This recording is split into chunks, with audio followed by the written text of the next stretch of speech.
Hola, ¿qué tal? En este video, le vamos a contar una manera diferente de recorrer la ciudad.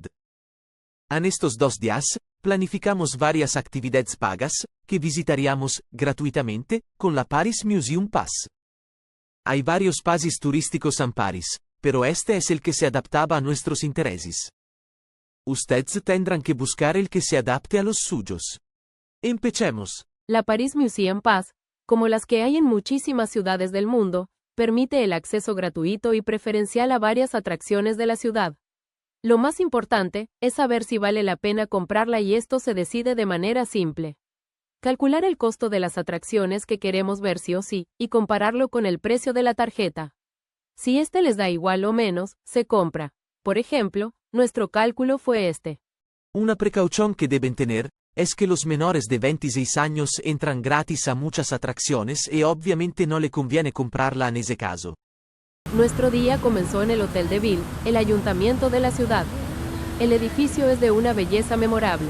Se encuentra frente a la plaza del Hotel de Ville y fue construido entre 1873 y 1892, después de que el original fuera destruido en 1871. Vale aclarar que el término hotel, en francés antiguo, se usaba para referirse a edificios oficiales, residencias importantes o lugares de administración pública, no necesariamente a un hotel para huéspedes. Este edificio, a pesar de su nombre, siempre fue la sede del Ayuntamiento de París desde el siglo XIV. Después cruzamos el río Sena, hasta la Ile de la Cité, para visitar el exterior de la Catedral de Notre Dame, todavía cerrada, que en el momento en que vean esto ya debería estar reabierta. Por suerte, la habíamos visitado en nuestro primer viaje, así que le mostramos cómo era antes del incendio. La Catedral de Notre Dame de París es una obra gótica increíble. Se comenzó a construir en el siglo XII y tardó 200 años en terminarse. Fue testigo de varios hechos históricos, como la coronación de Napoleón y la beatificación de Juana de Arco. También fue inspiración para la obra de Víctor Hugo, El jorobado de Notre Dame. La idea del famoso escritor fue llamar la atención sobre el mal estado de la catedral y logró que en 1840 comenzara su restauración. En 2019, en unas horas y aparentemente por negligencia, se destruyó buena parte de un edificio de 800 años.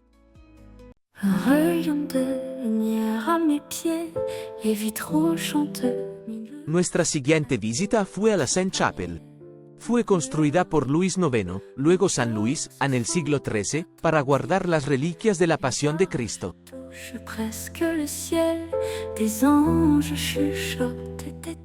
La entrada cuesta 13 euros y hay mucha espera. Por suerte, estaba incluida en la Paris Museum Pass y entramos muy rápido. El acceso es con reserva de horario, que se hace en la web de la tarjeta, pero aunque no lo respetamos, nos dejaron ingresar igual salteando la larga fila. Lo que no se pudo saltear es el control de seguridad, presente en casi todas las atracciones. Un grand miroir, les siècles murmurent aux oreilles, dans l'intimité de la veille, un sanctuaire vide de bruit, mais plein de poèmes inscrits. Les saints regardent du haut des murs, leur sagesse est bien plus pure. Dans ce silence, tout se révèle, la Sainte-Chapelle m'ensorcelle. Chaque port résonne doucement dans ce lieu sacré et bienveillant. Je m'implique dans un autre temps invisible. Como teníamos tiempo, fuimos también a conocer la Conciergerie, que era un palacio construido en el siglo XIV, pero durante la Revolución Francesa se convirtió en una cárcel de máxima seguridad, donde su prisionera más famosa fue María Antonieta, hasta el momento en que la decapitaron. La entrada también cuesta 13 euros y estaba incluida en el Paris Museum Pass. Les histoires gravées dans les murs chuchotent comme un souffle pur. Les ombres dansent au gré du vent, un ballet de souvenirs troublants. Aux conciergeries de Paris, gardienne des secrets enfouis, ton cœur bat au rythme des nuits, et moi je chante ta mélodie.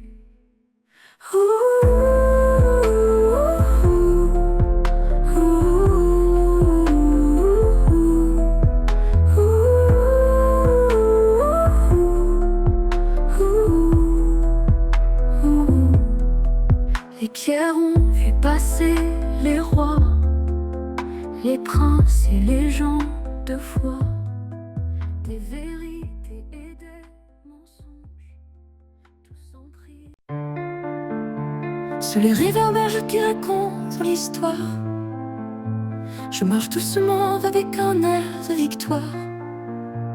Les pavés murmurent des secrets d'autrefois. La scène chante doucement sous le pont des arts. Les vitrines brillent comme des rêves en couleur. Les artistes de rue dessinent notre bonheur. Les cafés respirent l'arôme du matin. Croissants et romances, main dans la main.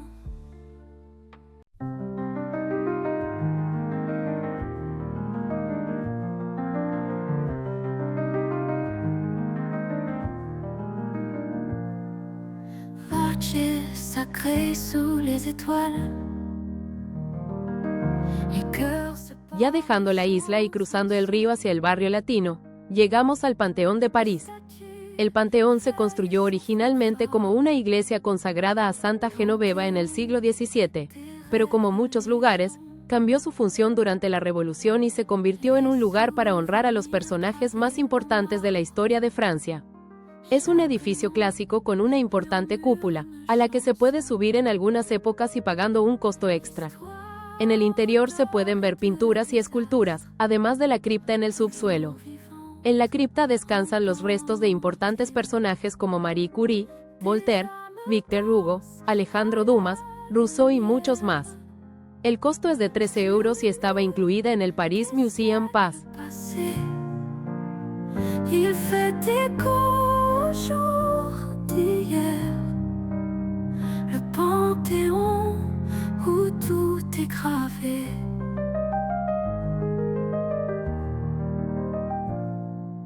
Les ombres glissent avec grâce entre les colonnes solennelles. Chaque pierre met une trace d'éternité presque surnaturelle. Les vies qu'on n'oubliera jamais reposent là dans le silence, chérissant jour après journée, mémoire du Panthéon immense. Desde el Panteón, caminamos unas pocas cuadras hasta los Jardines de Luxemburgo, un parque hermoso, donde mucha gente decide hacer su picnic y donde verán muchos estudiantes de la cercana Universidad de la Sorbona.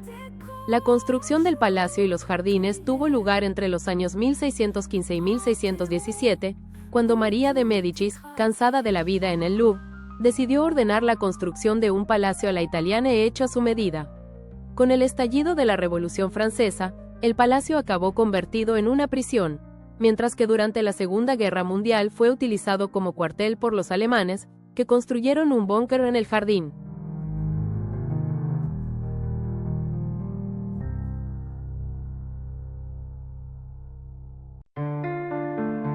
Sur les réverbères qui racontent l'histoire, je marche doucement avec un air de victoire.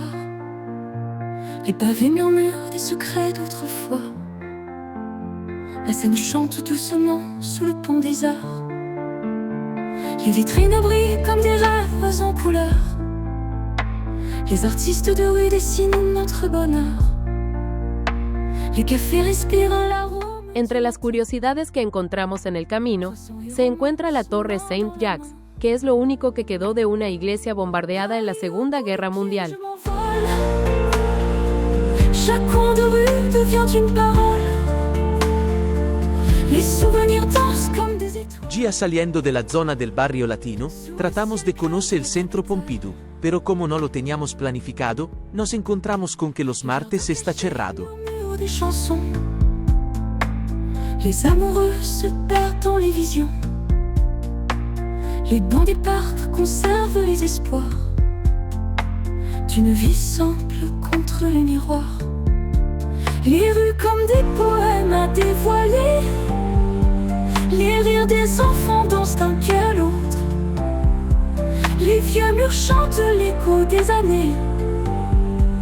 Paris m'enlace dans son étoffe douce. Paris au bout des pieds, je m'envole. Chaque coin de rue devient une parole. Les souvenirs dansent comme des étoiles sous le ciel clair de la capitale. Paris au bout des pieds, je m'envole. Chaque coin de rue devient une parole. Como alternativa, tomamos un bus y nos fuimos a conocer el Museo d'Orsay, otro que no habíamos planificado, pero que nos sorprendió. El museo está ubicado a orillas del Sena, en la margen sur. El edificio era una estación de tren y se nota en su estructura e iluminación. Dentro hay muchas obras interesantes de Monet, Renoir, Van Gogh, Cézanne y muchos más. Seguramente les gustará si les interesa el arte. La entrada cuesta 16 € y estaba incluida en el Paris Museum Pass. Dans un palais où l'art s'entrelace, toiles de maître et sculptures anciennes, l'histoire murmure à travers l'espace. Les horloges géantes comptent le temps. Sous les verrières, la lumière danse. Dans ce temple, les âmes s'épandent. Les pinceaux chantent en cadence. Oh, c'est ton charme est inégalé. Chaque salle recèle un trésor caché. Du sol au plafond, tu me fais rêver. Paris s'illumine dans ta clarté. Rodin et Monet se côtoient dans ce sanctuaire dédié à l'art. Chaque œuvre murmure tout bas les secrets des cœurs bavards. Les courbes d'une statue en marbre blanc, les couleurs d'un tableau flamboyant.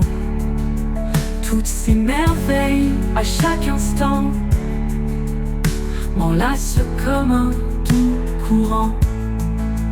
Oh, c'est ton charme est inégalé. Chaque salle recèle un trésor caché. Du sol au plafond, tu me fais rêver. Paris s'illumine dans ta clarté. Oh, oh, oh, oh, oh,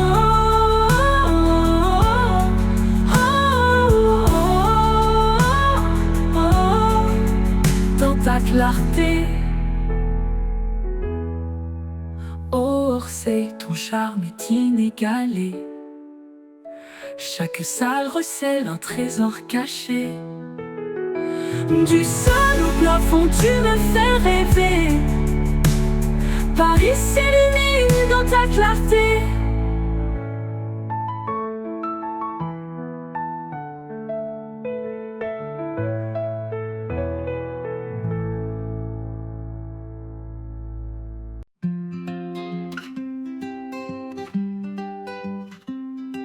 Dans les rues battues d'histoire se dresse un temple pur. L'éclat de ces colonnes d'ivoire sous le soleil mûr. Les ombres passent par le mar. Esta vez, pudimos entrar a la iglesia de la Madeleine y realmente nos sorprendió su belleza. Qui ne connaissent pas de fin. Oh Madeleine, veille sur nous. Ton silence parle mieux que 1000 mots. Sous les voûtes échos des cieux, un sanctuaire pour les cœurs pieux. Chaque pierre murmure des secrets. Para terminar con este video, le muestro la cuenta de lo que hubiéramos gastado hoy sin la Paris Museum Pass. Da un total de 55 euros. El resto de los 72,50, que cuesta el pase por 2 días, veremos si lo amortizamos en el próximo video. Nos vemos. Joue dans le vitrail des couleurs tissant la foi, un passage entre ombre et